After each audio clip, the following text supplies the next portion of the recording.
Sin más preámbulos, los dejo con esta última clase de ventas extremadamente útil. Recuerden que el próximo mes es un ciclo en el que en habilidad blanda vamos a traer a nuestra experta psicóloga de emprendedores. Ustedes vienen una montaña rusa, así que es súper importante mantener esa cabeza en el lugar correcto. Así que súper bienvenida, mi querida Jenny. Te vamos a extrañar en estas clases. Hola, hola, qué rico de verdad estar en este espacio. Hoy tengo un desafío muy grande. La clase que estaba dispuesta para hoy, cuando la terminé de hacer, me di cuenta que duraba cerca de 3 horas. Oh my God. Entonces, convertir 3 horas en estos minutos que sea lo suficientemente valioso para ustedes, de verdad que fue un reto para mí. Sin embargo, opté por una decisión y fue que les voy a dar conceptos, pero los voy a instar, animar, mover para que ustedes hagan sus propias investigaciones y las adapten a cada una de las industrias. Yo creo que esto es más valioso antes de que alguien nos muestre cómo hacerlo, cuando nosotros descubrimos de acuerdo a las necesidades propias, créanme que es un conocimiento que se convierte en habilidad y cuando hay habilidades es más fácil permanecer, más fácil perseverar. Entonces, hoy esta clase va a ser todo un desafío, espero que les encante y que cerremos con broche de oro. Voy a empezar compartiendo mi pantalla. Y este silencio es porque ya no los vi más. Listo. Díganme si ya están viendo mi pantallita, como siempre les pido, háganme un pulgarcito. Ya la vemos. ¿Sí? Perfecto. Listo. Hoy nos vamos a concentrar mucho en el cliente y en técnicas de negociación. Hemos visto cómo tener nosotros la actitud correcta a la hora de vender, cómo de verdad empoderarnos como profesionales en ventas. Después estuvimos viendo una cantidad de herramientas comunicativas para sentirnos seguros a la hora de relacionarnos con nuestro cliente, exponer nuestras ideas y en general mostrar todo lo que tenemos que mostrar de una manera donde nos convirtamos en el aliado y no el que tenemos que convencer. Y hoy la idea es que empecemos a entender cómo lograr esas ventas, cómo cerrar, cómo negociar y cómo hacer que esta probabilidad de éxito aumente cada vez que nos relacionamos con un posible cliente. Entonces, lo primero que quiero que empecemos es que volvamos, recordemos, entendemos, nos inyectemos esta información y es que el cliente no compra por nuestros motivos e intereses, o sea, ellos nos compran para hacernos un favor, sino por sus propias razones y emociones. Lo que pasa es que a veces a ellos les cuesta encontrarlas, explicarlas y ahí es donde entramos nosotros, ayudar en esa toma de decisiones. En ese orden de ideas es muy importante poder conocer a este cliente Don potencial. Miguel. ¿Sí? Perfecto. Entonces les decía y les repito la frase, el cliente no compra por nuestros motivos e intereses, sino por sus propias razones y emociones, que a veces les cuesta explicar. En ese orden de ideas, yo quiero hoy que tengamos en cuenta este concepto se llama buyer y es el cliente potencial ideal.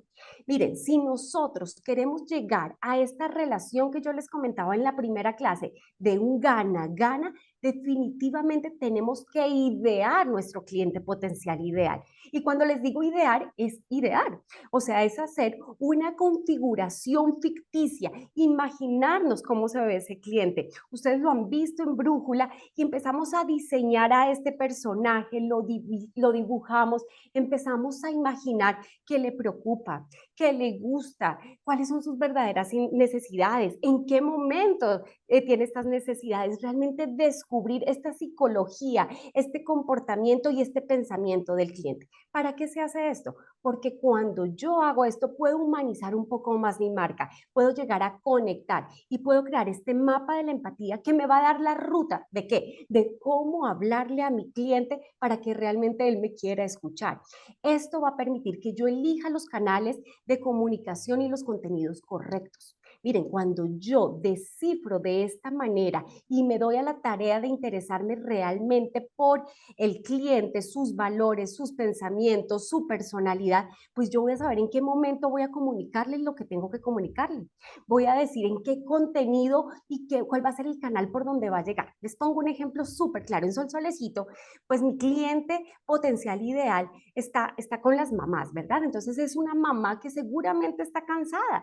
Pues si yo ya determino detecté que está cansada porque peleó a la hora de acostar a sus chiquis, pues yo voy a elegir Instagram porque sé que a esa hora, a las 8:30, casi 9, 9:10 de la noche, ella va a estar cansadísima, va a tomarse un tiempo mirando sus redes y ahí resulta que va a aparecer Sol Solecito con un video de Joaquín, que tiene 4 años, haciendo su rutina a tiempo, cepillándose los dientes, súper feliz. ¿Qué va a pasar con ella? Ella inmediatamente va a conectar conmigo. ¿Por qué? Porque su necesidad la vio resuelta a través de ese momento, de ese reel, de esa historia, y es así. Pero a las 9 de la mañana, cuando seguramente también ha tenido una pelea similar, por la ruta o por el colegio, entonces yo ya puedo llegar y sé que se va a conectar a trabajar a través de su correo electrónico, o va a ser un momento muy bueno para que yo por WhatsApp empiece a hacer lo que yo llamo el repasis, y todas las personas que me conectaron vuelvo y le digo, hola, finalmente, ¿qué pensaste de tu producto,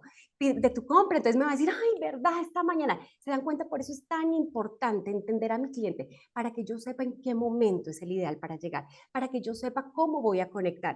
Pero yo el fin de semana publico esa mi hija Valeria, que tiene 9 años, y la muestro en su ballet. Entonces los papás empiezan a decir, uy, este fin de semana quitarlos de esa pantalla del televisor. Ay, miren, deberíamos meterlos en una cosa así, un tablero de hábitos sería genial. Es otro momento. Pero esto, ¿cómo lo logro? Esto lo logro porque descifré a mi cliente. Tengo que saber en qué momento puedo innovar, en qué momento voy a lanzar un producto, en qué momento es por ejemplo, ahorita que se viene Semana Santa, nosotros nos vamos con un lanzamiento de un tablero que se llama Juntas Familiares. ¿Por qué? Porque viene este recogimiento, estar con la familia, es el mejor momento para juntas familiares. Yo tengo que conocer a mi cliente para saber cuándo voy a innovar, cuándo voy a sacar un nuevo producto. Así que la primera tarea que ustedes van a tener en todos estos días, como les dijo Mayra, de empezar a prepararse para este review exam, es ser conscientes de su cliente y que tienen que descifrarlo y descubrirlo, porque de esa manera van a entrar en su comportamiento, a deducirlo y entrar en su psicología.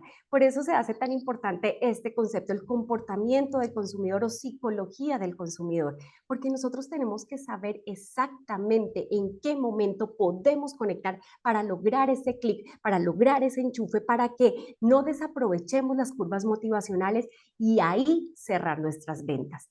Entonces, toda buena estrategia debe tener como un eje central, ¿quién? El consumidor. Y la mente de nosotros como consumidores, pues se comporta de una forma, yo diría que hasta predecible. Y es que analicemos este primer punto que pongo acá, vender sin vender. Yo creo que si alguien nos llega directamente a vender, nosotros de inmediato, inconscientemente, presentamos resistencia. Pero cuando alguien me vende sin vender, yo empiezo, se me despierta algo y despierta ese interés. ¿Cómo sería el vender sin vender? Miren, a mí me pasa con un producto en particular, y es que yo tengo muchas ocupaciones. Yo trabajo en Panal, trabajo para Sol Solecito, dicto conferencias, soy mamá, soy ama de casa, soy esposa, bueno, muchísimas cosas.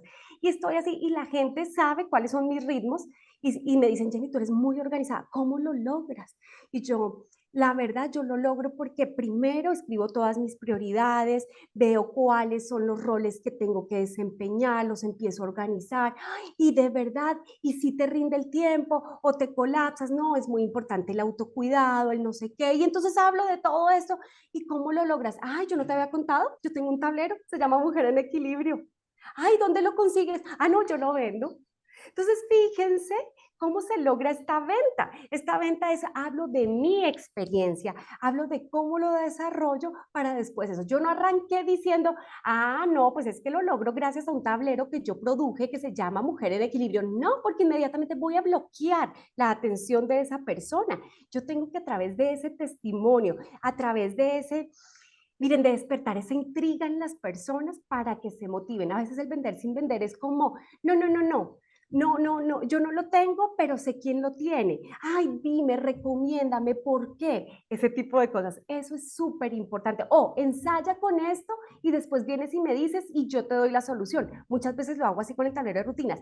Simplemente impriman unas rutinas, la ponen y si funcionan, hablan conmigo y yo les muestro una mejor manera de hacerlo. Pero yo no les estoy ofreciendo el producto. Yo necesito que a través de ese interés que nace de forma instintiva, intuitiva y natural a aprovechar para vender. Hay otra cosa muy importante que quiero que tengan en cuenta en el comportamiento del consumidor y si ustedes lo han sentido, si todo el mundo lo quiere, es por algo. Y uno ve crepes y sigue siendo, ve uno esas filas y uno dice, yo no quiero hacer filas, pero uno sigue pensando, ay, es que allá rico, allá uno va a la fija, o los precios son buenos, o lo que sea, pero uno ve a esa gente y uno dice, bueno, está bien, no descarto a crepes de todo, empiezo a imaginarme que si todo el mundo vaya es por alguna razón, o vayan a una feria y vean un stand lleno. Hay un stand de las mismas características al lado y está desocupado, usted se mete ese tumulto. ¿Por qué? Porque eso es el inconsciente de nuestra mente. Es como, oigan, si eso está bueno, pues yo voy a estar allá. ¿Será que están dando algo? Gracias, Andresito. Por ejemplo, si llegara a oler feo, allá no entrarían. Eso es psicología del consumidor, hasta cuidar los aromas. Pero es súper importante que entendamos esto. Miren, a veces cuando vayamos a ferias, hagamos estrategias teniendo en cuenta esto. Si todo el mundo lo quiere es por algo. Y si usted ve que su stand está un poco quedado, que no está entrando nadie, busque algún elemento de atracción para poder llamar a más personas. Nosotros llevamos siempre productos de muestra para atraer niños. Entonces puede que ni siquiera estén averiguando por el producto, pero siempre tenemos gente. ¿Por qué? Porque los niños están jugando con nuestros tapetes y las personas se empiezan a acercar. ¿Por qué? Porque lo ven lleno. Eso es importante. Miren, yo una vez hice una feria, bueno, varias veces, pero la primera vez que hice esta feria virtual en pandemia, hice una feria virtual, anunciábamos el producto y poníamos el número de cantidades que teníamos. Nosotros lo lanzamos, decíamos tanto, vale tanto, hoy queda en tanto, ¿quién lo quiere? Y nadie. O sea, todo el mundo estaba muy tímido.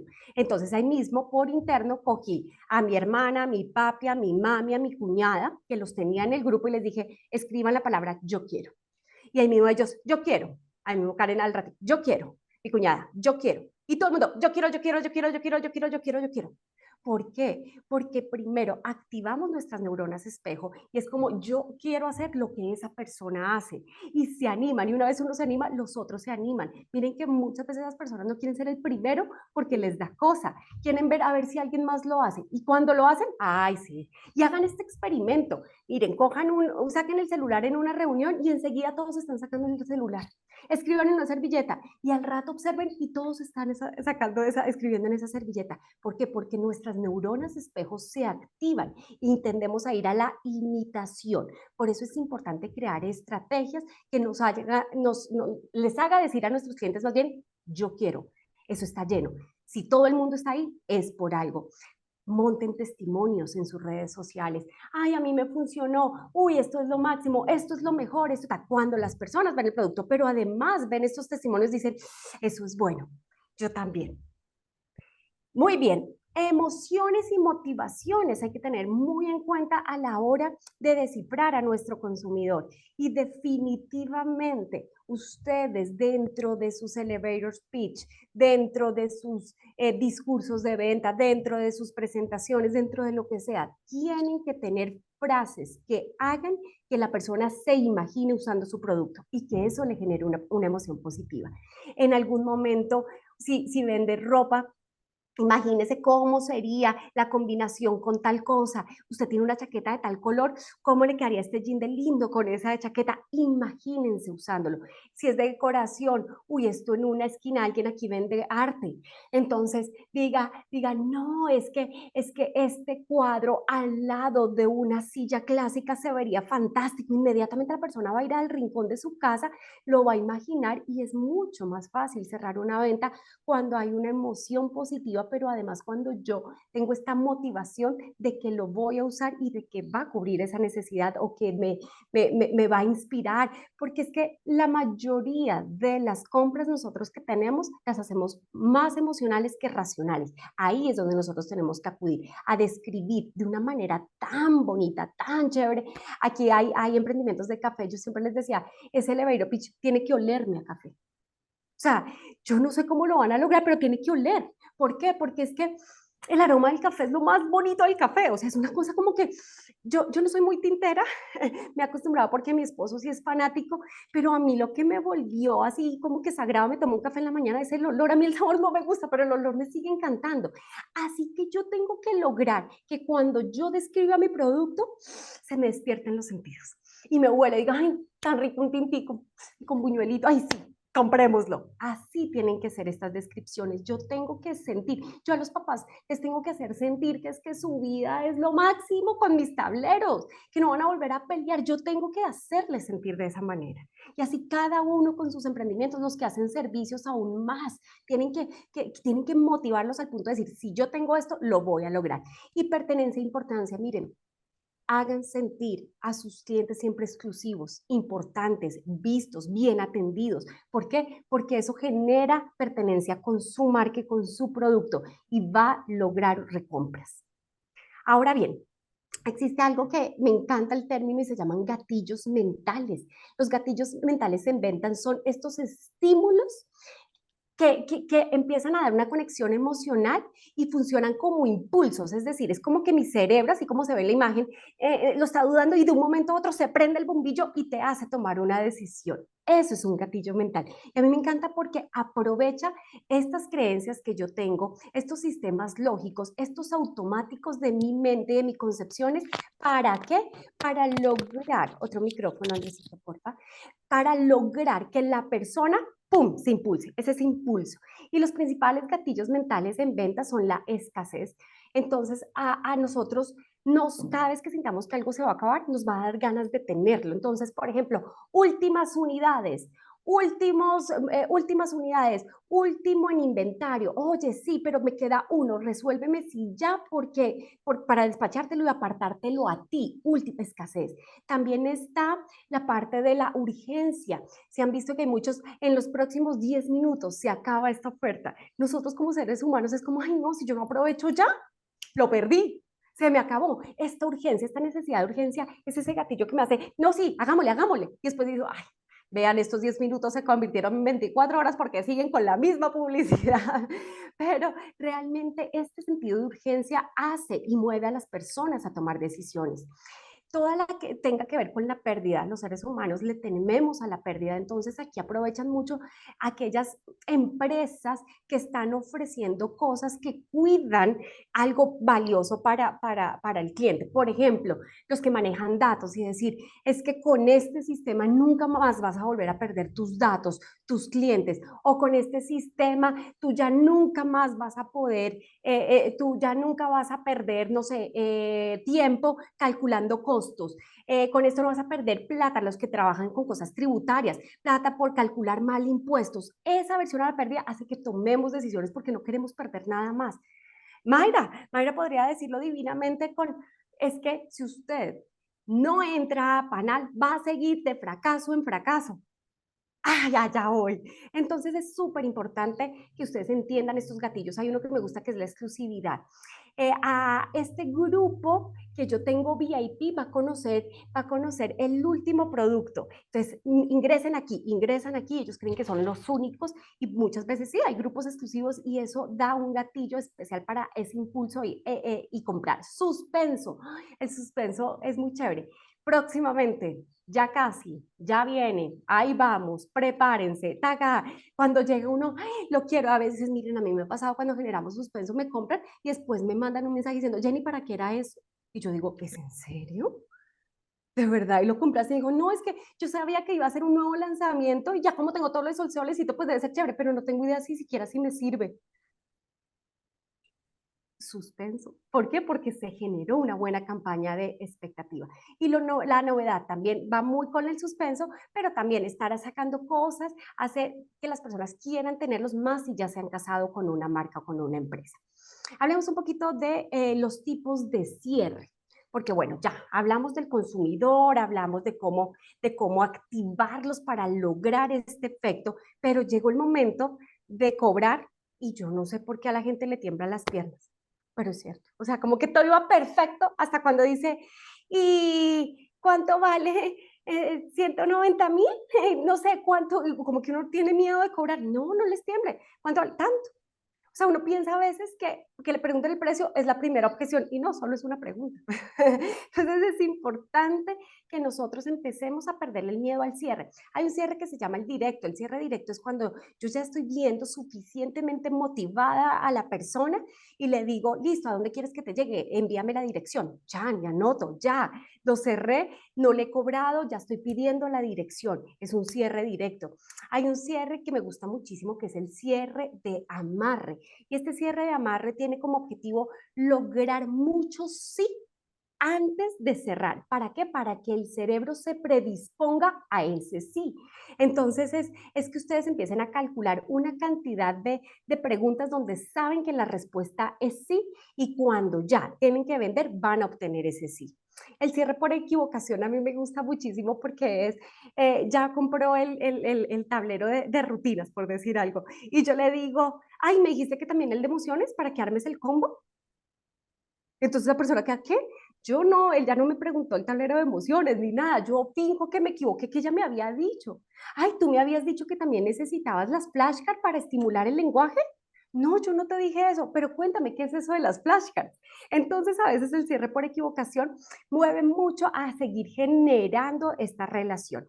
El cierre por cuestión, a mí me gusta porque es para sacar mucha información, porque a una pregunta yo le contesto con otra pregunta. Entonces me dicen algo como, eh, no sé, se me ocurre, y eso sirve para mejorar las pataletas de los niños, porque lo que necesitas es mejorar las pataletas de los niños o exactamente qué estás necesitando. No, es que él llora un montón y me escupe la comida. Ah, tú lo que quieres es algo que te ayude a la hora del almuerzo. Entonces yo empiezo a devolver las preguntas, me va botando y me va botando información para obtener las llaves y lograr ese cierre. Ya hay otros cierres un poco más elaborados y este yo lo recomiendo mucho para las empresas que tienen servicios, que no pueden hacerlo, y es hacer un cuestionario de tal manera que lleve a que la misma persona descubra que usted es la única opción. Esto está basado en la mayéutica de Sócrates.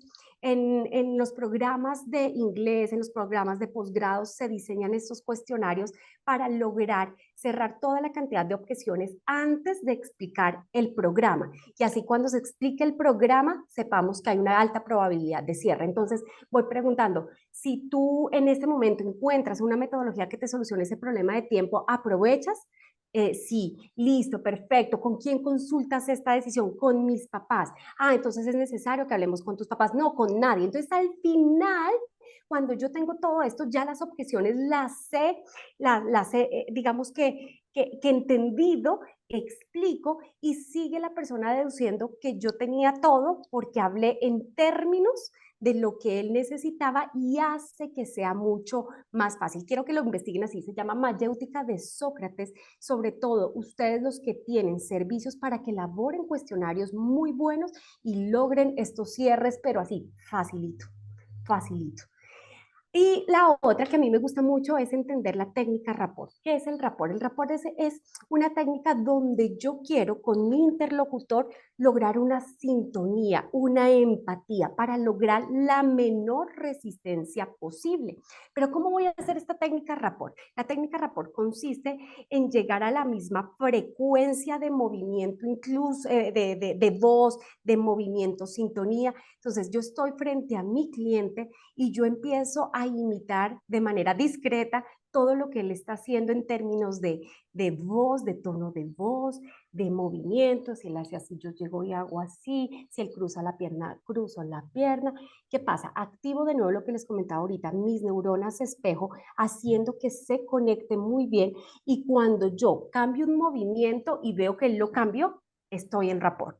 Y ahí es cuando decíamos la vez pasada, a la gente no le gusta que la toquen, pero ahí usted podría divinamente tocar, hacer, porque ya llegaron como un baile. O sea, usted se mueve para acá, para allá. ¿Y esto qué va a hacer? Pues que se logre mucho más fácil esta empatía que yo quiero para lograr estas negociaciones y llevarlos a la acción. Miren, yo les voy a contar una anécdota aquí corta.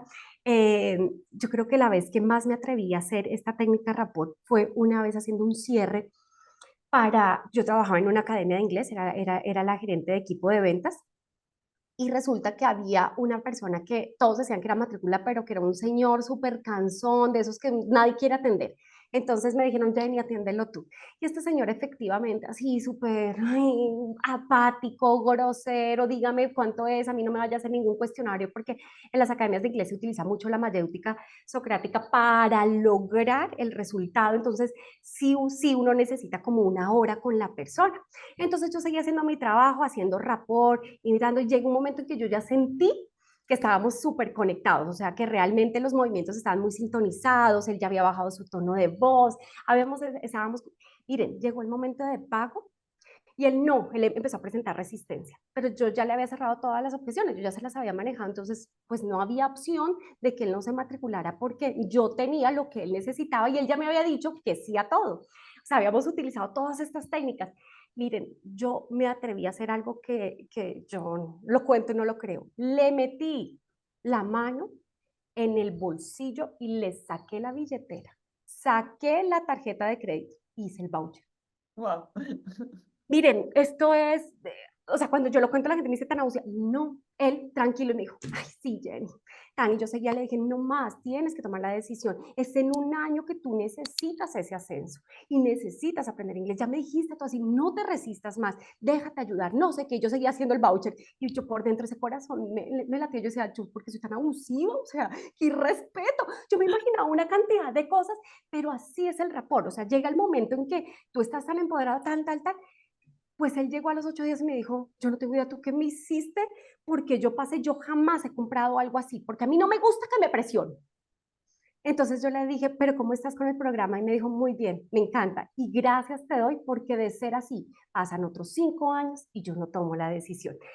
Y esto es lo que yo quiero que ustedes logren, que se sientan confiados, que se sientan de verdad empoderados utilizando esto, no solo por intuición, sino porque lo han estudiado. Y de verdad quiero que lleguen a ese punto donde digan, para mi negocio, ¿qué me funcionaría? En algunas se van a estrellar, como decía Mayra, pero en otras ustedes van a decir, wow, yo logré hacer eso. Sí, pero ¿saben por qué? No porque me convino a mí, porque nos convino a los dos. Y cuando yo entiendo como ese señor, y efectivamente yo me lo encontré al año, ese señor no lo habían ascendido al puesto que él quería, sino a uno mucho mejor. Y fue para mí tan maravilloso saber que en ese momento algo que pareció algún acto tan abusivo era porque por sus pensamientos él decía no tomo la decisión y no, y no, y no, y siempre procrastinaba y siempre dilataba y era una persona temerosa y yo estuve ahí para ayudarla a tomar una decisión que le sirvió para toda su vida. Entonces, eso es lo que tenemos que hacer cuando hablamos de cierres. Y bueno, pensé que me iba a extender un poquito más porque acorté los ejemplos porque me quiero concentrar mucho en el manejo de objeciones y hay una técnica que se llama la técnica de los 5 pasos. Y yo amo esta técnica porque esta técnica no es solo para que ustedes logren más ventas, manejen mejor objeciones, sino para todo en su vida. Prométanme que van a utilizar esta técnica a todo nivel, con sus parejas, con sus hijos, con sus relaciones, porque finalmente la clave de esta técnica es llegar a lograr, pienso yo, una armonía en la relación que estemos desarrollando. En términos de ventas, pues va a sonar como a manipular, pero no se trata de eso. Yo quiero aquí hacer una gran diferenciación porque una cosa es la manipulación y otra cosa es que yo estoy tan convencido de lo que estoy haciendo que realmente tengo que ser ese asesor o esa persona o esa guía que llevo de la mano a mi cliente para obtener lo mejor que hay en el mercado. ¿Y saben quién lo ofrece? Se lo ofrece Jenny Ruiz, se lo ofrece Mayra Roa, se lo ofrece Héctor Barragán, se lo ofrece Juan Camilo, se lo ofrece Laura Guevara, se los ofrecen ellos. Y ustedes tienen que entenderlo. Entonces, miren en qué consiste esta técnica. Esta técnica, la primera acción que ustedes tienen que hacer es escuchar atentamente la objeción y asegurarse que es una objeción. Porque muchas veces, como les digo, simplemente nos asustamos con que nos hagan una pregunta. ¿Y por qué eso tan caro? Ay, no, ya, no me va a comprar. Eso es muy caro. ¿Te parece caro? No, estoy preguntando por qué. Ah, porque tiene un diseño con profesionales, chaca, chaca, chaca, chaca, ese es el valor. Ah, bueno, solo era una pregunta, no necesariamente una objeción. Entonces yo tengo que empezar a detectar si realmente es una objeción. Segundo, una vez que yo he escuchado atentamente todo lo que la persona tiene que decir, por qué no le gusta, por qué no lo compra, por qué tiene miedo, porque todo eso, que fue lo que hice con este señor que les digo, yo tengo que compartir sentimientos. Claro, siento el miedo que tienes. Entiendo que has tenido malas experiencias. Entiendo que en otros lugares te han robado. Entiendo, compartan esos sentimientos de acuerdo a lo que él les presentó. Porque miren, no hay nada mejor que bajar la tensión cuando alguien es empático con uno. Si yo arranco a decir y me dicen, uy, Jenny, ese tablero, porque los del mercado, créanme que son más baratos que los míos, entonces me dicen, uy, Jenny, ese tablero está muy caro, y yo, ay, pues de malas, porque es que los demás bajaron de Pinterest no, de Google, unas imágenes prediseñadas. Yo tengo ilustradores. Yo lo he hecho todo con programación neurolingüística para lograr que los niños no sé qué. No, yo le digo, ¿por qué? ¿Qué has visto? No, es que yo he visto unos que tal y tal y tal y tal. Estoy escuchando. Yo no me tengo que ir a defender, yo no tengo que ir a pelear con nadie. Pero es que, ¿qué pasa? Que cuando nosotros nos atacan, inmediatamente, ¿qué queremos hacer? Defendernos. Nosotros inmediatamente nos ponemos a la defensiva y ya no, uff, ¿quién sabe qué van a hacer? ¿Cómo así que está pensando? ¿Que yo soy un ladrón o qué? ¿Por qué? No, escuchemos y compartamos sentimientos. Miren, yo en el mundo del inglés viví cosas muy pesadas, o sea, nosotros de verdad a veces nos trataban de embaucadores, de ladrones, de todo, y yo no iba a decir, ay, mire, señor, yo no vine hasta aquí a su oficina para que usted a mí me llame ladrón. Yo le decía, ¿y por qué piensas eso? Ay, es que me lo hacen de los seguros, me lo hacen de tal, me lo hacen de tal. Uy, tan incómodo que es eso, ¿no? Sí, a mí me ha pasado, a mí también a cada ratico me llaman al celular a tratar de venderme cosas y es que realmente es que a uno lo obliguen, es horrible. Yo aquí voy a no obligarte, simplemente a presentarte algo y tú vas a tomar la decisión, ¿listo? Listo, perfecto, y seguíamos. Entonces es muy importante escuchar y compartir ese sentimiento, hablar desde yo me imagino lo que tú puedes estar sintiendo. Después de que ya he compartido sentimientos, ya he bajado la tensión y al bajar la tensión, ahora sí voy a presentar hechos y hacer preguntas. Pero aquí yo todavía no le voy a mostrar mi producto, mi solución o mi evidencia clave. Yo hasta ahora estoy presentando los hechos y hago preguntas. Entonces ya empiezo a decir, en el caso mío, y cuéntame, ¿cómo es la rutina tal cosa? Y has visto que cuando tú te anticipas, él coopera más. O sea, empiezo a presentar estos hechos, pero a través de sus propias respuestas. Y ahí sí le muestro la evidencia clave. Entonces, mira, es así de costoso porque nosotros hemos contratado un equipo interdisciplinario que a través de disciplina positiva, de disciplina respetuosa, de programación neurolingüística, de organización, sistemas, no sé qué, entonces la persona dice, ah, con razón vale tanto. Y por último, sugiero, ordeno una acción. Es decir, ¿cuántos te empaco? O, ¿lo quieres en inglés o lo quieres en español? ¿Se dan cuenta cómo va todo el camino? Yo no arranqué a justificar mi precio desde el principio ni a defenderme. No, yo dejo que la misma persona empiece a desarrollarlo. Y para que lo entiendan mejor, déjenme ver el tiempo, sí, estamos perfectos. Quiero contarles para mí el mejor discurso que yo he leído en manejo de objeciones. Esto es una obra de Shakespeare que es más o menos unas 93 páginas y vamos a empezar con la primera. No, voy a contarles la historia, voy a contarles la historia. Espero que la busquen y es El César de Shakespeare. Y quiero que entiendan un poquito y ojalá la puedan buscar y puedan leerla muy bien, pero quiero que se concentren en el discurso de Bruto y en el discurso de Marco Antonio. Para los que no conocen la historia, les voy a contextualizar un poquito. Bruto era el hijo adoptivo del César, que está presentando un discurso porque acaba de matar al César. Y entonces él está justificando su asesinato diciendo que el César era un hombre muy ambicioso. Así que él debía actuar en nombre de Roma para defender a Roma y está justificando. Entonces miren cómo va a pasar esto. Esto hay una cantidad, hay un montón de público, el mundo o el pueblo está conmocionado porque acaban de matar al César y acaban de matarlo y lo mata Bruto, su amigo, su hijo adoptivo, que ha librado muchísimas batallas juntos, que han, bueno, mejor dicho, esto está conmocionado. Pero miren este discurso de Bruto y obviamente solo tengo pedacitos. Dice Bruto, oídme para defender mi causa. Creed en mi honradez y respetad mi honra. Si algún amigo preguntara por qué razón me alcé contra César, he aquí mi respuesta. No fue porque amara a Bruto menos, sino porque amaba a Roma más. Entonces, pues la gente empieza, ay, tan lindo, lo hizo por nosotros, por defenderlos. Y continúa, porque fue mi amigo, lo lloro. Porque afortunado fue, lo celebro. Porque fue valiente, lo honro. Porque fue ambicioso, lo maté. Y todo el mundo, uy, bien hecho, sí, ah. Entonces ahí ya todo el mundo está a favor de que Bruto lo hizo porque es que todos lo hicieron o sea, Bruto lo hizo por defenderme, por defender a Roma, por una gran causa. Y sigue diciendo, maté a mi mejor amigo por la salud de Roma y conservo ese mismo puñal para cuando mi patria requiera, la muerte mía tenga. ¡Oh! Entonces todo el mundo, ¡ah, bruta, bruta! O sea, pues lo máximo, este man nos salvó, o sea, viva, que César ni que nada, o sea, Bruto de verdad nos salvó. Y entonces dentro del público estaba un gran amigo del César, que conocía algo que podía sacar en ese momento para defender a César y que pudieran condenar a Bruto, porque él tenía en sus manos un testamento donde hablaba del buen hombre o el buen emperador o eso que era el César. Pero ¿qué hace Marco Antonio? Este discurso, como que les digo, ya se lo resumí. Es larguísimo. Marco Antonio en el público escucha atentamente. Chin, chin, chin. Después de que Bruto termina, pide la palabra.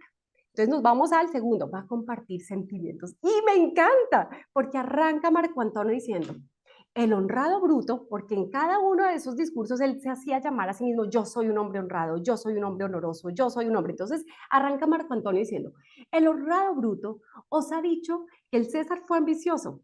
Sí lo fue. Inmensa fue la falta que cometió César. Así que si fue ambicioso, había de pagarla. Entonces, pues claro, todo el mundo, uy, sí, pues claro, es que él fue ambicioso, quién sabe qué le estaba haciendo a Roma, tenía que pagarla. Así empieza Marco Antonio. Pero Marco Antonio continúa y le dice, ahí está compartiendo sentimientos, y empieza a hablar de que Bruto tiene la razón en lo que hizo, y comparte sentimientos, y así más o menos 1 o 2 páginas. Pero empieza a presentar hechos y a hacer preguntas. Una vez comparte sentimientos, baja la atención del público porque está hallando la razón. Él no llegó a decir, no, no es lo que Bruto cree. ¿Por qué? Porque ya vio que los ánimos estaban muy o sea, muy vivaces. Entonces él no podía llegar a defender al César, él tenía que bajar. Entonces por eso es que comparte sentimientos. Y después se va al tercer paso, a presentar hechos y a hacer preguntas. Y miren las cosas que él dice. Quiero hacerles una pregunta. ¿Quién le devolvió el nombre a Roma y además trajo tesoros y riquezas? ¿Acaso no fue César?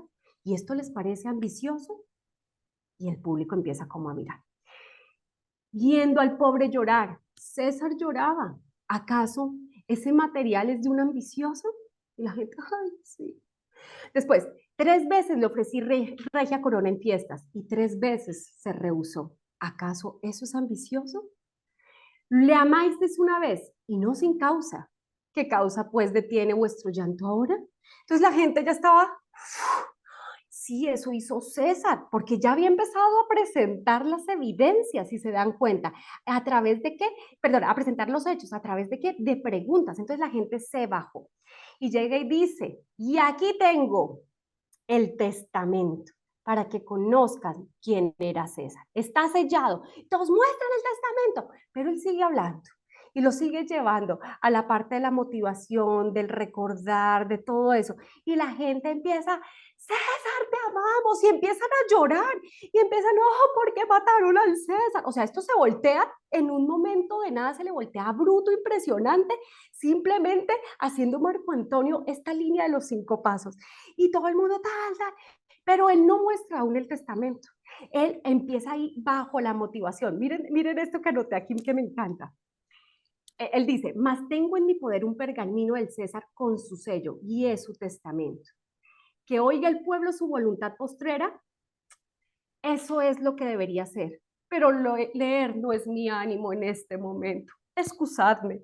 O sea, aparte les dice que tiene el pergamino, pero que no se siente con ganas de leerlo. Entonces la gente acude a todo lo que estamos viendo, al suspenso, al, ¿Cómo así? No, léelo. Pero, y empieza todo romántico, motivacional, y el César y tal cosa, y la gente llorando, llorando. Pues en ese momento las personas se alzan en rebelión. Y vamos por Bruto, y vamos a matarlo, y nos fuimos. Y empieza esta revolución y les dice, un momento, ni siquiera les he leído el testamento. Pero habla 3 páginas, les cuento, 3 páginas, y la gente ya la tiene de su lado, y aún no ha leído el testamento. A mí esto me sorprende cómo el poder de elegir las palabras, de entender la psicología del consumidor, hace que una persona quiera algo sin conocer qué tiene adentro. Hace que una persona se enamore de una causa sin saber de qué se trata. Y esto puede estar sonando muy filosófico y quería meterlo porque es que esa es la vida. Nosotros tenemos que llegar a cautivar tanto que realmente la razón no sea el producto, ese va a ser el fin. Realmente es la solución que trajo todo esto. Yo les he dicho, yo no vendo tableros de rutinas, yo vendo armonía para la familia, pero si yo empiezo a mostrar mi tablero de rutinas, yo no voy a llegar a eso. Yo necesito que la persona quiera comprarme simplemente porque sabe que ahí hay una solución.